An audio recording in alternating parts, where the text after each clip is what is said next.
Jane Solomon's HTV roadblock near the village of Street, 10 miles from the festival site. The convoy is... Good evening. There have been more clashes today between the police and travellers who've been turned away from the festival at Pilton in Somerset. Tonight, a long convoy of travellers' vehicles has stopped at a disused airfield on the Devon border.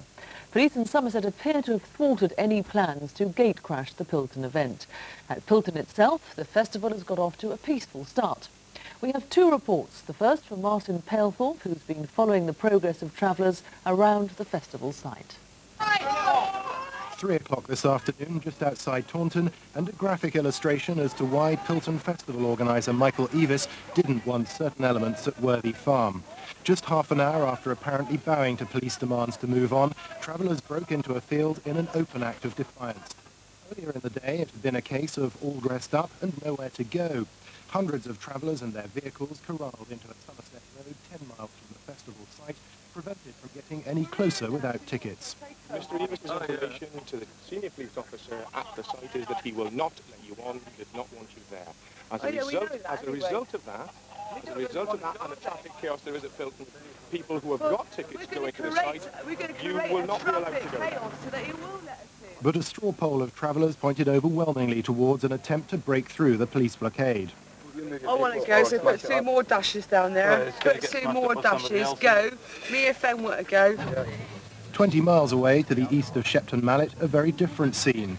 Here, about 150 travellers had set up camp in a field. Although they didn't have the landowner's blessing, there were no apparent moves being made to evict them, and police kept a low profile. Most had abandoned any intention of getting to the festival, put off by official notices barring them, and preferring to let an impromptu event grow around them. They condemned the confrontational attitude of some fellow travellers. I think they're going to get in a lot of trouble, you know. I think it's bad for the travelling image. If that suggested that the A361 would be the likely hotspot, it looked as if common sense would prevail. This afternoon, the travellers there started moving not towards the festival as threatened, but away from it. But 5 miles down the road, the moment police had feared, as one group broke away from the convoy and used their vehicles to power through a gate into a field.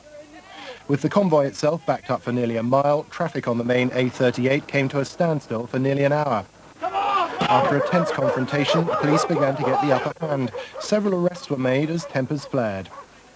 But while the police try to move the travellers on from this situation, they know the problem they feared worst is likely to continue all the way down to Devon, a continuous cat-and-mouse game as they try to keep the convoy moving.